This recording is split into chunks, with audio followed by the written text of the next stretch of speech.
Sudamérica, hace 15 millones de años. Una criatura monstruosa llamada ave del terror se erige como la reina de las bestias en esta zona. Tenían una cabeza enorme que utilizaban como arma homicida. Por primera vez en la historia, un ave se encontraba en el primer escalón de los depredadores de todo un continente. Y entonces, esas aves del terror recorrieron 11.000 kilómetros hacia Norteamérica. Aquí los amos son los lobos y los felinos de diente de sable, así que las aves del terror deberán ganar la batalla. ¿Quién ganará esta batalla épica? ¿Las aves del sur o las bestias del norte?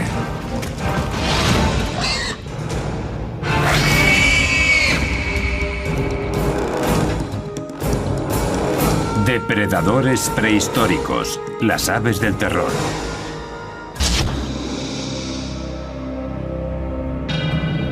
En las crónicas de la vida sobre la Tierra, los dinosaurios reinan como los depredadores más importantes de la historia. Durante 150 millones de años, rigieron el planeta a su antojo hasta su extinción hace 65 millones de años. Hay quienes creen que fue un asteroide o un cometa lo que causó su desaparición, y que una vez extinguidos, se abrió la veda para lograr el puesto de superdepredador. Los mamíferos adelantaron posiciones en gran parte del planeta, pero en Sudamérica las cosas no siguieron las mismas reglas. El istmo de Panamá aún no se había creado y el agua rodeaba el continente sudamericano. Fue el aislamiento lo que hizo que aquí la evolución siguiera un curso distinto. Constituía una isla enorme cubierta de sabanas rodeadas de bosques. En este lugar, los mamíferos eran en su mayoría herbívoros que iban desde grandes perezosos hasta extrañas criaturas armadas como los gliptodontes.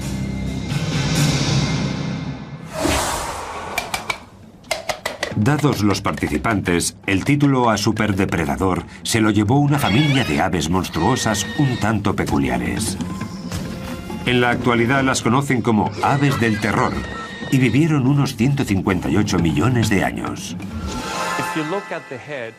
Como veis, la cabeza es enorme, como en todas estas aves terroríficas, por lo que podían golpear con muchísima fuerza a una presa potencial, que moriría prácticamente al instante. ¿Cómo habrían logrado conseguir esa fuerza unas aves? Se han encontrado restos fósiles de estos pájaros enigmáticos que ahora se encuentran en laboratorios científicos, pero los orígenes de las aves del terror siguen siendo un misterio. El registro de fósiles da algunas pistas, pero la investigación iniciada hace más de 120 años sigue en marcha. En 1887, el paleontólogo Florentino Ameghino escribió sobre un fósil que habían encontrado en la Patagonia argentina. Era un hueso de mandíbula que no presentaba dientes y que pertenecía a un cráneo de unos 60 centímetros. Dadas las dimensiones y según Ameghino, debía de tratarse de un mamífero. Tras varias investigaciones y sus posteriores descubrimientos, se dio cuenta de que se había equivocado. A los científicos les llevó otros 4 años identificar a aquellos grandes depredadores como aves. Las pistas clave las encontraron en el centro de los propios huesos fósiles. Luis Chiappe es uno de los expertos en estos pájaros más importante del mundo. Se dedica a estudiarlos en el Museo de Historia Natural de Los Ángeles.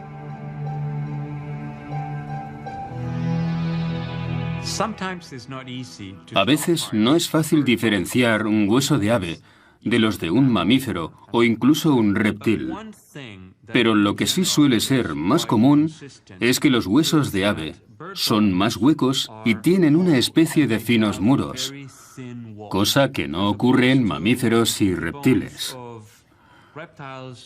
El hueso de mi mano derecha es de cocodrilo y se puede apreciar la diferencia. Con el tiempo fueron apareciendo más fósiles de aves. Pero, ¿de qué tipo? Sin lugar a dudas, de los grandes y de ejemplares sin alas. Posteriormente se encontraron también cráneos con picos muy afilados y con forma de gancho, lo que indicaba que estos monstruos eran carnívoros. Cuando apareció el primer cráneo completo de un ave del terror, los científicos se dieron cuenta de que aquel superdepredador no era un mamífero sin dientes, sino un ave depredadora y un ave gigante. Los picos en forma de gancho y las garras afiladas son las dos características que las aves del terror comparten con las aves de rapiña actuales. Solo que si tenemos en cuenta que medían hasta 2 metros y pesaban unos 180 kilos, estos pájaros dan mucho más miedo. Durante los primeros 100 años, tras el primer fósil encontrado, los científicos se toparon con restos suficientes para lograr identificar hasta 17 especies distintas de estas aves. Variaban en tamaño y vivieron en épocas diferentes durante un tiempo total de casi 60 millones de años. Pero en 2005 ocurrió algo inesperado. En Argentina salieron a la luz indicios de una nueva ave del terror. Un alumno de secundaria, Guillermo Aguirrezabala, salió a buscar fósiles con un amigo y acabaron realizando un descubrimiento histórico. Guillermo, ahora estudiante de paleontología en Buenos Aires, se ha sentido fascinado por los fósiles desde que era un niño. El hallazgo fue en el verano de 1999. No recuerdo bien la fecha, pero tiene que ser marzo. Sucedió a las afueras de la ciudad de Comayo, cerca de la linde oeste de la Patagonia Argentina. Se sabe que estas aves habitaban toda esa zona, además de Uruguay y Brasil.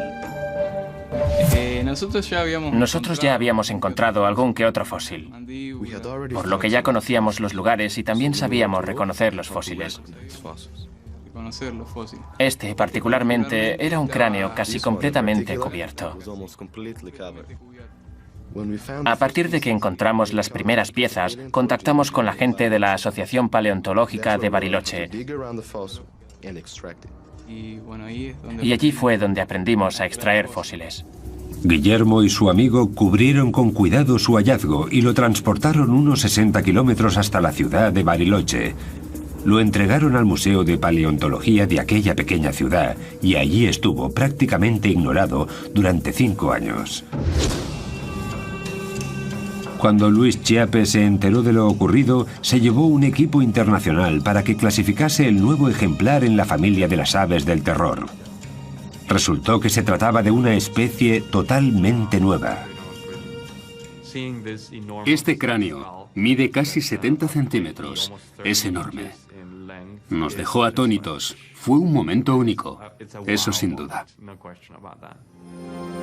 El equipo de Luis dató el cráneo en hace 15 millones de años y lo llamó Kelenken guillermoi. Kelenken por un antiguo espíritu de la Patagonia y Guillermoi por Guillermo. Se trataba de un descubrimiento único. Estaban ante una especie nueva con una cabeza distinta a la de cualquier otra ave de la historia. Con un cráneo de casi 70 centímetros, estamos ante el cráneo de ave más grande del mundo. Es incluso más grande que el de un caballo. Luis comparó los fósiles de otras aves del terror con los del Kelenken, tanto el cráneo como los huesos de una pata que se encontraron al mismo tiempo. Su deseo, aprender más cosas sobre el Kelenken, fuerza, velocidad. Tras examinar el cráneo de un ejemplar más pequeño de esas aves terroríficas, Luis Chiappe comienza a hacerse una idea de qué aspecto podría tener la especie nueva. Durante su estancia en Bariloche, la paleontóloga Sara Bertelli analizó los huesos de Kelenken del museo, los comparó con los de otras aves del terror y estipuló las posibles medidas de un Kelenken.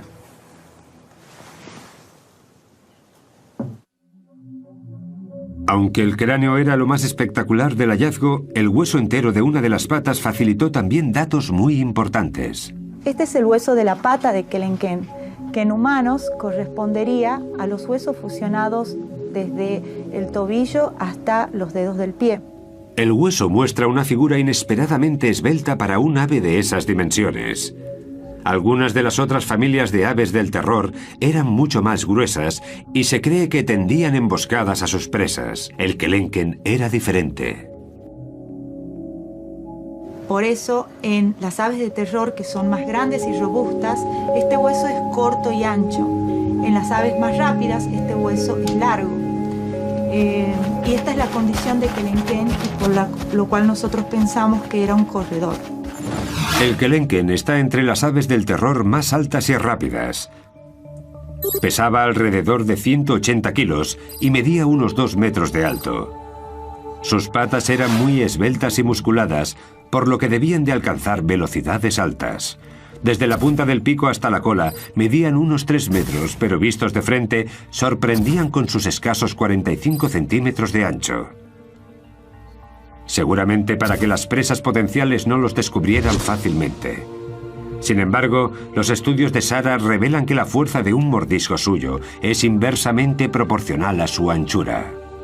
Los huesos del cráneo de un kelenken albergan numerosos músculos unidos a las sienes, lo que da una pista del gran poder de sus mandíbulas. Estos músculos controlan la fuerza de un buen mordisco en muchos animales y representan una de las características que incluso los humanos compartimos con las aves del terror. Si colocamos nuestra mano en esta zona y abrimos la mandíbula, podemos sentir la contracción de los músculos temporales. Estos músculos, la cicatriz dejada por estos músculos en el cráneo del kelenken ocupa la mayor parte del techo del cráneo, lo que nos da una idea de la tremenda fuerza que tenía esta ave al morder.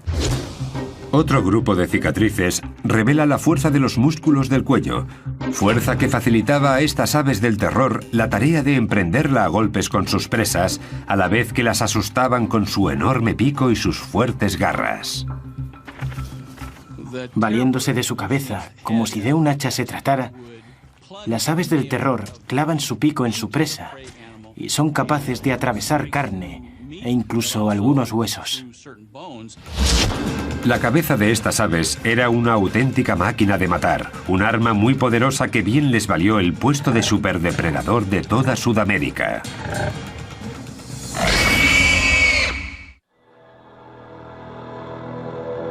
En Sudamérica, el cráneo de las aves kelenken traen de cabeza a los investigadores que las estudian. Los fósiles encontrados de esta especie demuestran que lo usaban como arma homicida en sus ataques. Pero la tecnología actual también nos muestra cómo funcionaban dichos cráneos. Esto os va a gustar. En los Estados Unidos, 2 científicos se preparan para realizarle un TAC a un cráneo de una de estas aves y ver su interior. Larry Whitmer es profesor de anatomía en la Universidad de Ohio. Con él está Bob Chandler, especialista en aves del terror de la Universidad Estatal de Georgia. ¿Qué vamos a hacer? Intentaremos alinearlo para que quede centrado antes de proceder con los rayos X. Así el láser lo recorrerá completamente de arriba abajo. Listo. El proceso parte del cráneo de un ave del terror y le da la vuelta. No tarda ni un minuto, pero las imágenes resultantes dan pistas de la naturaleza de aquellas aves y de cómo vivían y cazaban.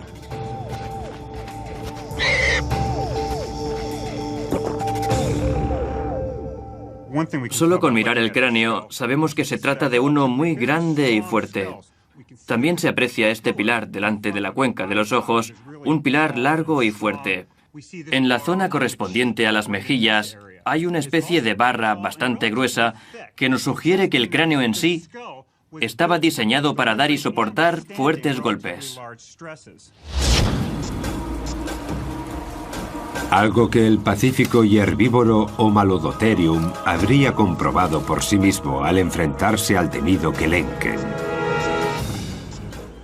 El Homalodotherium era una de las presas más comunes del kelenken. Se trata de un animal ungulado del que no se conocen descendientes modernos. Era un animal muy lento de unos 275 kilos que pesaba casi un 50% más que el kelenken, por lo que este último necesitaba una buena estrategia de caza.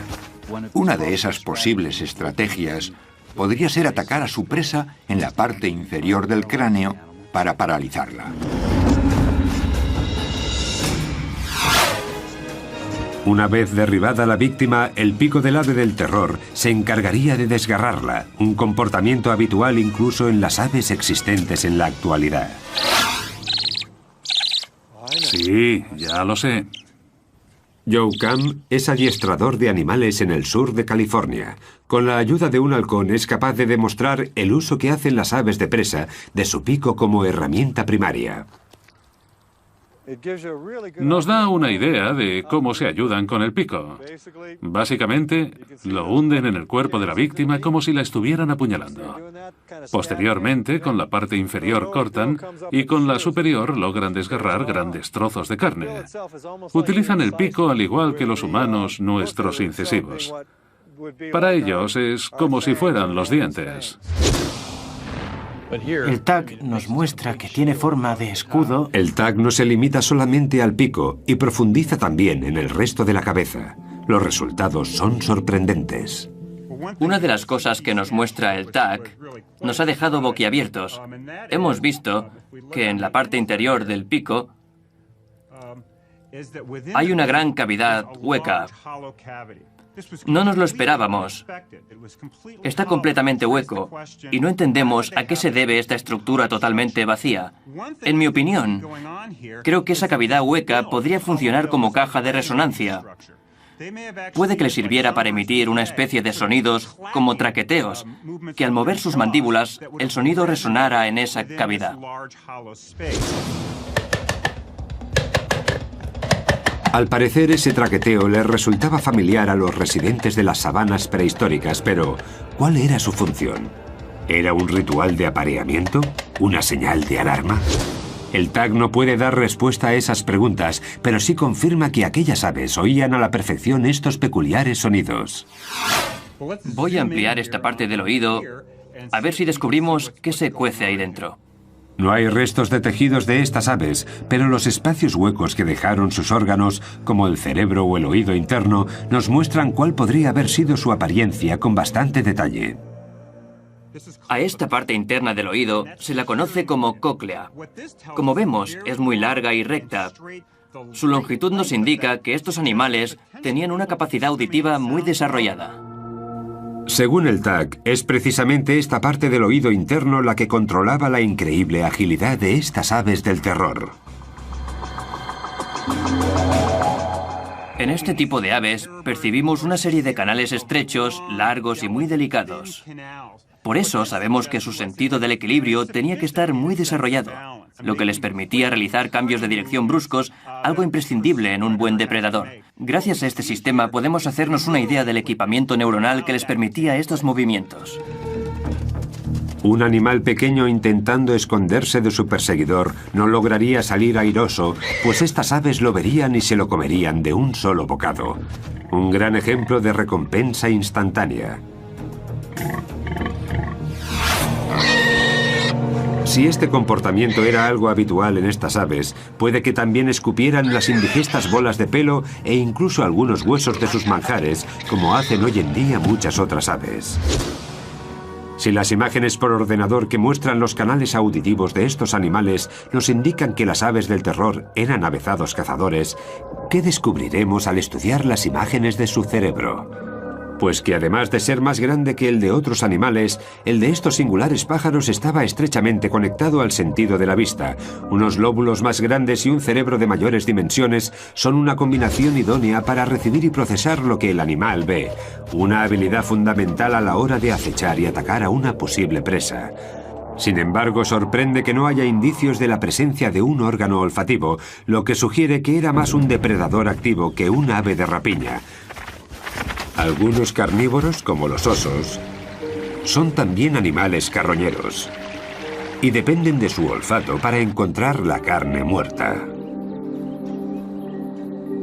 El tag indica que las aves del terror no pertenecían a ese grupo. Estos animales no tenían el sentido del olfato nada desarrollado. Estamos ante el cerebro de un depredador. ¿Qué se les pasaría por la cabeza a estas aves del terror cuando encontraban una posible presa como el gliptodonte? El gliptodonte es uno de los animales más característicos de entre todos los mamíferos de Sudamérica, por su armadura ósea y resistente. Es un animal que vivió en la era de los Kelenken y que pesaba unos 90 kilos.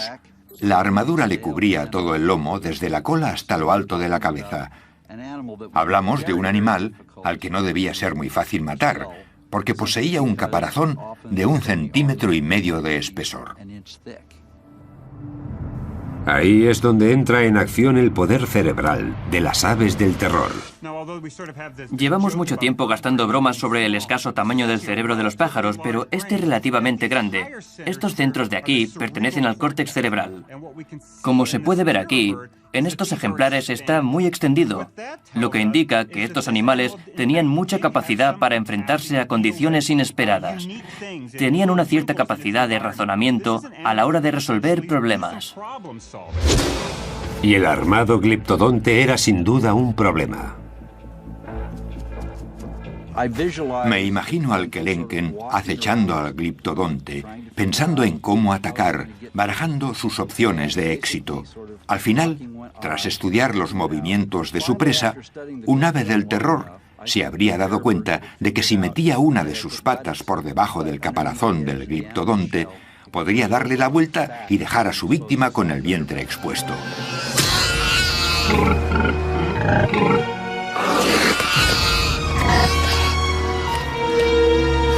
Sudamérica era el paraíso de las presas para los Kelenken y su familia. Al tratarse de un depredador activo y con un peso de unos 200 kilos, estas aves tenían que ingerir entre 10 y 15 kilos de comida al día. Y este aislado continente se los proporcionaba, por lo que estas aves del terror vivían en su propio jardín del Edén. Estamos hablando de grandes cantidades de posibles víctimas y de muy poca competencia para los Kelenken, pues muchos de ellos eran de enormes dimensiones. Pero nada es para siempre. Nuestro planeta está constantemente cambiando y el paraíso remoto de estas aves empezó a resquebrajarse al ritmo de las erupciones volcánicas.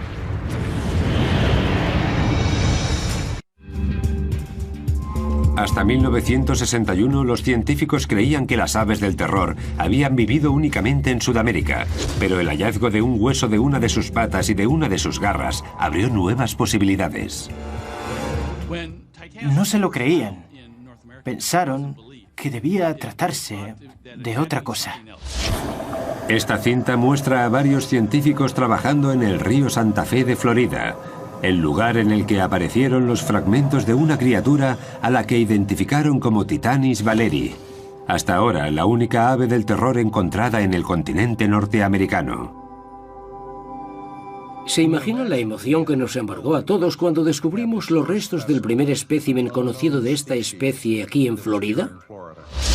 Esta criatura, oriunda de un continente aislado por el agua, consiguió llegar a 11.000 kilómetros de su lugar de origen.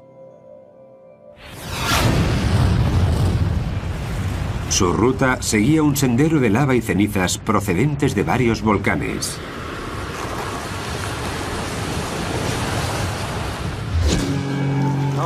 Este es un hermoso fragmento de ceniza procedente de un volcán. En el centro de Oregón, el geólogo Greg Retalak le muestra al paleontólogo Jordi Dackler la rapidez con la que un volcán puede cambiar el paisaje. Es un tipo de roca volcánica muy poco habitual. Retalak afirma que el depósito de Oregón se creó debido a una erupción antigua en la zona del Cinturón de Fuego del Pacífico, una zona con más de 400 volcanes que abarcan el Océano Pacífico desde Nueva Zelanda a Chile. Ese anillo toca también a Panamá, por donde Norteamérica y Sudamérica habían estado separadas por agua. Ambos continentes se unieron debido a una gran actividad volcánica que tuvo lugar en el Istmo de Centroamérica cuando aquellas magníficas aves del terror se encontraban en plena peregrinación. La conexión entre ambos continentes se formó a partir de la lava volcánica que salía del fondo del mar, así como de las placas tectónicas que se levantaban hacia la superficie. Pero la historia no se acaba ahí. Las selvas endémicas de Centroamérica no constituyen un lugar al que las aves del terror hubieran migrado sin más. Pero los depósitos de ceniza volcánica entraron en juego.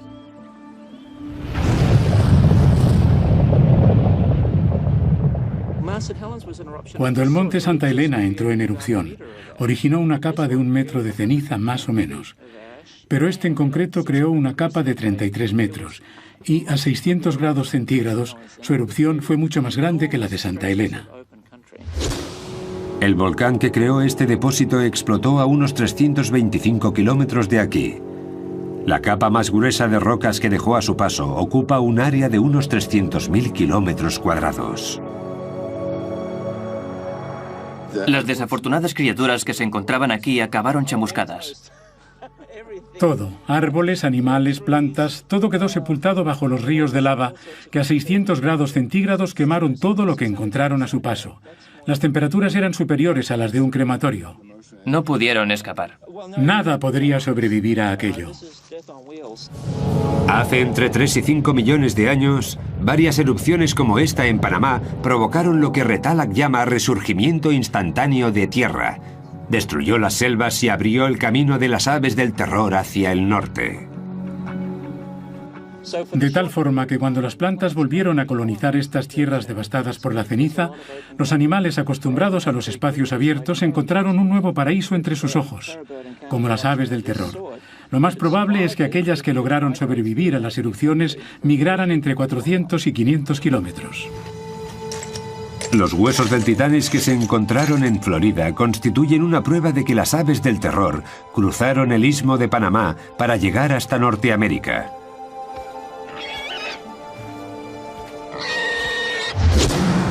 Cuando los volcanes cubrieron el hueco que había entre ambos continentes, Panamá hizo de puente de unión. Las aves migraron hacia nuevas sabanas, ampliando su territorio. Creo que estos animales eran como el resto. Si ven terreno a su disposición, harán todo lo posible por ocupar cuanto más mejor.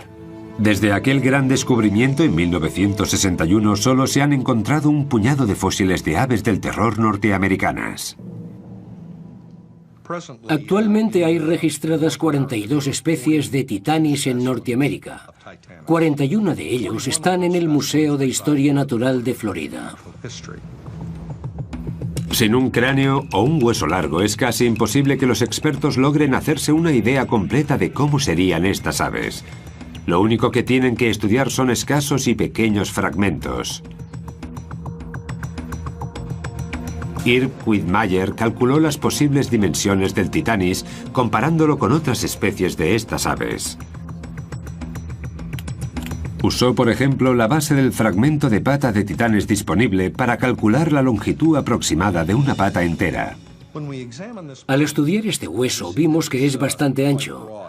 Una base así tiene que haber sostenido un hueso largo y un ave considerablemente alta. Para verlo mejor vamos a jugar con estos trozos de plastilina y un par de reglas. En una base más pequeña, esta estructura se habría caído. Por eso necesitaba una base más grande para sostenerse en pie. Es decir, base grande, hueso largo, pájaro grande, base pequeña, hueso más corto, pájaro pequeño. El juego numérico de Quittmeyer implica también comparaciones entre 16 especies diferentes de estas aves. Incluso analizó una chuña sudamericana, el pariente vivo más cercano a las aves del terror. Estos estudios dieron como resultado las dimensiones del esqueleto metálico de Titanis que se construyó en el Museo de Florida, la primera visión general de un ave del terror.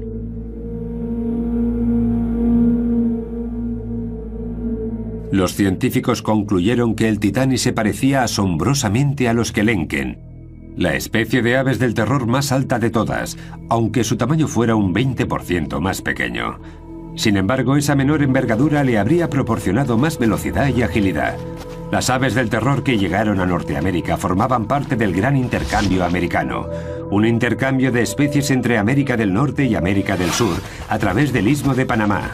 Las aves que nos conciernen requerían esa mayor velocidad para atrapar a las nuevas especies con las que se toparon, y es que cazar a un caballo no era tarea fácil.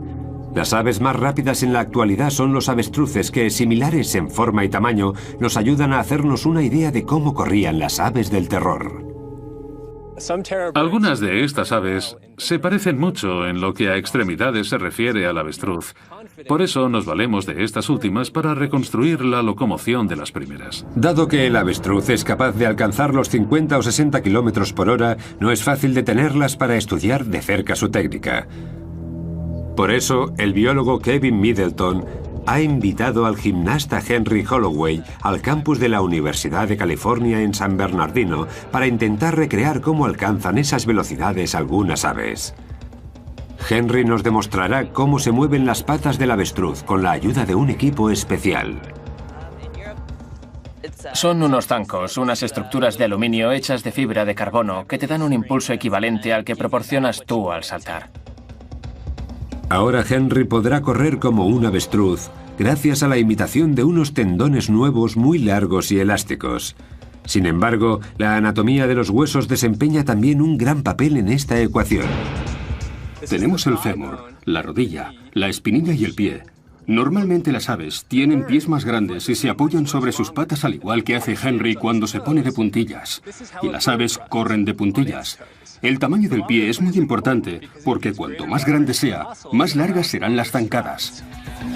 En realidad, esas rodillas que parecen estar del revés funcionan como nuestros tobillos en estos animales tan veloces. Un gran ejemplo de lo grandes que son los huesos del pie y del efecto palanca que generan. Vamos allá.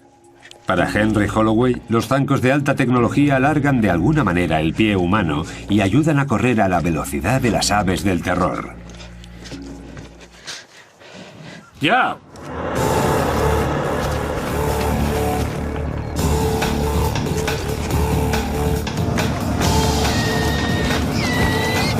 Da zancadas de 2 metros y alcanza los 37 kilómetros por hora.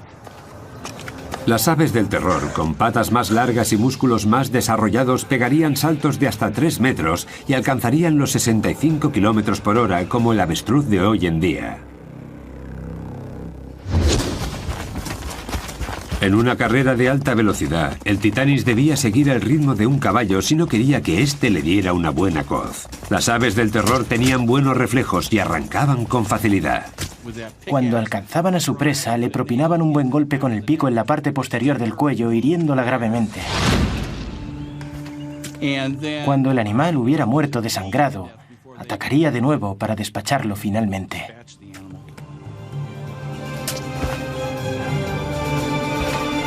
Sin embargo, la vida en el nuevo continente no sería fácil para el Titanis.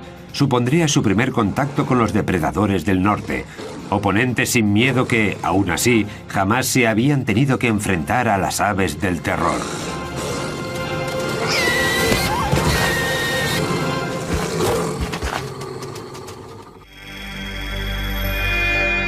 Hace alrededor de 5 millones de años, en lo que ahora se conoce como el sureste de los Estados Unidos, un recién llegado misterioso se alimentaba de caballos primitivos.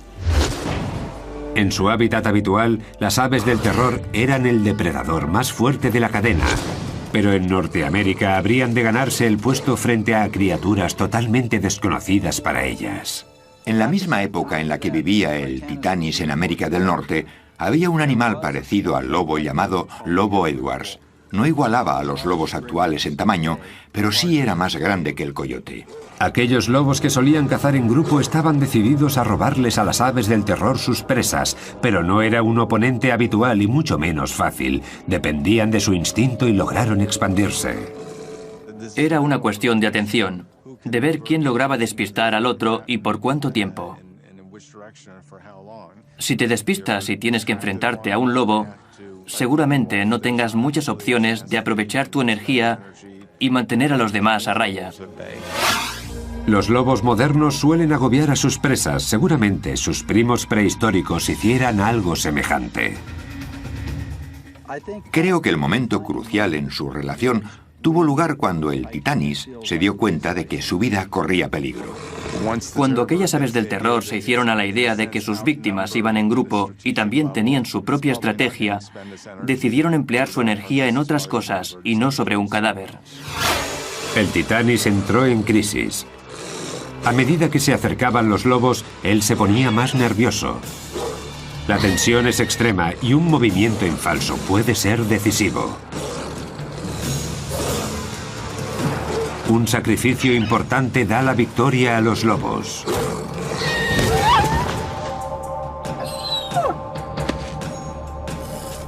Con la lección bien aprendida, las aves del terror ceden. Su inteligencia las ayudará a cambiar de estrategia de caza. Estoy seguro de que la primera vez que una de aquellas aves terroríficas se encontró con una manada de lobos, se dio cuenta de que no merecía la pena enfrentarse, porque acabaría perdiendo la batalla. Cambiaron de estrategia, empezaron a evitar los encontronazos. Si mataban una presa, vendrían los lobos inmediatamente, y las aves no querían convertirse en parte del menú. Los depredadores constituían también un peligro para los huevos de estas aves. Los científicos creen que debían de ser similares a los huevos de avestruz, también manjar de los depredadores actuales. Hoy en día, muchos depredadores logran mantener alejados a los avestruces de sus huevos. Sin embargo, los depredadores prehistóricos habían de esperar a que las aves del terror se despistaran de sus nidos. Si estos huevos se parecían a los de avestruz, ¿eran muy resistentes? Para comprobarlo, colocamos una tabla de madera sobre un único huevo de avestruz y vamos añadiendo pesas de hierro, 10 kilos cada una. La tabla concentra todo el peso en un punto, pero, aún así, el cascarón soporta la presión hasta un total de 80 kilos. Después se rompen. Sin embargo, es una fuerza ilusoria. Si ese mismo huevo se cayera desde una altura de 60 centímetros, rompería al instante, y lo mismo si chocaran dos huevos. A un lobo Edwards no le costaría mucho cascar un huevo de un ave del terror para poder degustar el manjar de su interior. Pero tampoco era el único depredador norteamericano al que debía enfrentarse el Titanis. Entre los más peligrosos contamos al Smilodon gracilis, un antepasado de los felinos de dientes de sable. Estos últimos harían su aparición en el planeta en la era siguiente. Un enfrentamiento entre un guepardo y un avestruz reflejaría cómo los felinos prehistóricos evitaban enfrentarse a un ave del terror adulta. Sin embargo, con los polluelos la historia era otra. Si pensamos en una hembra de paseo con sus polluelos, no nos costará imaginarnos a una de las diminutas crías rezagada del grupo. Es justo ese el momento que aprovechan los felinos para saltar sobre ella, agarrarla y comérsela. No tan rápido. La madre entra en acción. Si el felino no logra escapar, se preparará para atacar a su oponente. Con las garras intentará alcanzarlo en el pecho. Sin embargo, el ave va mejor armado. Su enorme cabeza será su mejor aliado y el felino resultará herido de muerte a cabezazos.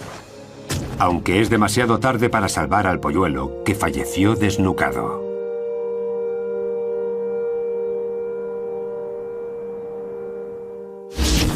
La vida en Norteamérica era mucho más difícil para estas aves de lo que lo había sido en el sur. Aquí los depredadores eran múltiples, entre ellos felinos y lobos, que seguirían evolucionando hasta convertirse en las superbestias del futuro. Estos nuevos competidores amenazaban la supervivencia de las aves del terror. El Titanis estaba en peligro de extinción.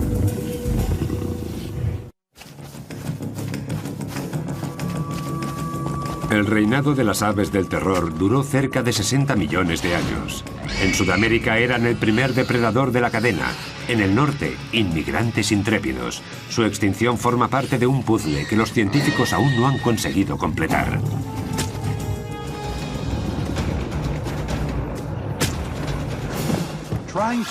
Todavía no hemos encontrado una explicación sencilla que justifique la extinción de estas aves, y no será fácil. Uno de los grandes factores podría ser el gran intercambio americano, la mezcla de especies que emigraron de norte a sur y viceversa, y que dificultó la vida de las aves del terror. La falta de competencia por parte de otros depredadores los mantuvo vivos.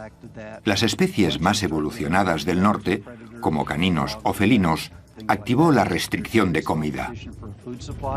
Hace 2 millones de años, las aves del terror del norte y del sur del continente americano se veían demasiado presionadas para encontrar alimento porque tenían que compartir su territorio con los dientes de sable. La presión que ejercían estos depredadores y oponentes fueron 2 factores de la extinción de las aves del terror, pero no los únicos. No creo que estas aves fueran derrotadas por los mamíferos, sino que se trató más bien de un cambio climático. Hace 2 millones de años el planeta sufrió una serie de eras glaciales.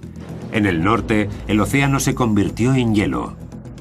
El nivel del mar descendió y con él las zonas húmedas, como en Florida, donde vivían los titanis.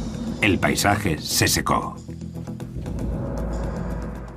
La vegetación también sufrió un cambio importante por culpa de la falta de agua, y las consecuencias afectaron a la alimentación de toda la cadena. El número y la variedad de animales de los que se alimentaba el titanis se vio alterado. Es como el efecto dominó. Es como si el cambio climático originó la extinción del titanis. En Sudamérica, los Andes continuaron el ascenso que habían comenzado hacía millones de años. Cada vez más bloqueaban las lluvias y las sabanas se fueron convirtiendo en secas estepas. Las aves estaban cada vez más afligidas. Medio ambiente, peligro, competencia. Todos ellos son posibles sospechosos en el misterio de las aves del terror sobre por qué su largo reinado acabó en completa extinción. ¿Fue solo uno? ¿Una combinación de los 3? Demasiado pronto para saberlo. Pero es precisamente ese el reto al que nos enfrentamos ahora los científicos. Ampliar los datos que tenemos de estos animales y entenderlos un poco mejor. Seguro que al final logramos averiguar por qué ya no están entre nosotros. El epílogo de la historia de las aves del terror se está escribiendo aún ahora en las excavaciones de Florida. Se sabe que muchas de las grandes aves vagaron por la Tierra hace millones de años, pero se cree que el titanis, la última de esas aves, podría haber vivido hasta hace 10.000 años. Lo que significa que podrían haber llegado a tener contacto con los humanos. Aún no hemos encontrado ni un fragmento de titanis. Quizá este no fuera el mejor sitio para buscar. Es la época correcta y la era adecuada, pero puede que no el entorno preciso. Los científicos Richard Halber y Bruce McFadden dirigen una excavación arqueológica en la que los sedimentos de calizas contenían fósiles del gran intercambio americano. Quieren resolver el enigma del titanis. Puede que los humanos de su época los cazaran hasta provocar su extinción. Si el titanis vivió hasta hace 10.000 años, una de las explicaciones posibles para la extinción de una de las aves con más éxito de la historia sería la acción humana, que por aquel entonces también se extendía por toda Norteamérica. El problema era el siguiente. En tierras secas, los fósiles aparecen en las capas sedimentarias. La posición de las capas suele corresponder a la fecha de los fósiles. Pero los del titanis aparecieron bajo el agua, a donde los había llevado el río de Santa Fe. ¿De dónde salen estos fósiles? Es que se encontraron aislados en el medio del arroyo y no en una zona amplia de sedimentos. Los buceadores encontraron fragmentos de titanis mezclados con huesos de animales que vivieron hace 10.000 años. Así que, ¿de cuándo podrían ser estos? Bruce McFadden resolvió el misterio gracias a los restos químicos de los minerales que había en los fósiles. Comparó los huesos de titanis con los de otros especímenes recientes y con los de algunos de hace 2 millones de años. Cuando los huesos se convierten en fósiles, absorben minerales del agua del suelo, y estos minerales son únicos de cada época. Por eso los fósiles que pertenecen a diferentes momentos presentan elementos químicos distintos. Bruce recogió muestras de varios huesos fosilizados de titanis y las preparó para su posterior análisis con un espectrómetro. Los resultados dieron el perfil de los elementos químicos de dichos huesos. prueba concluyente de que vivieron mucho antes de que el hombre llegara a Norteamérica.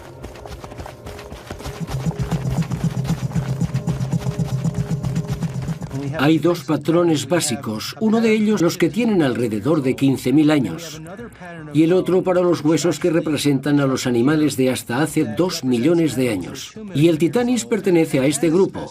Su concentración de elementos es característica de los fósiles de hace 2 millones de años. Sorprendentemente, la historia no se acabó allí. Las aves del terror aún tienen mucho que contarnos sobre su vida en el norte. Bruce McFadden también encontró fósiles de Titanis en Texas que databan no de hace 2, sino 5 millones de años. Es decir, las aves del terror vivieron en Norteamérica alrededor de 3 millones de años, mucho tiempo para una sola especie.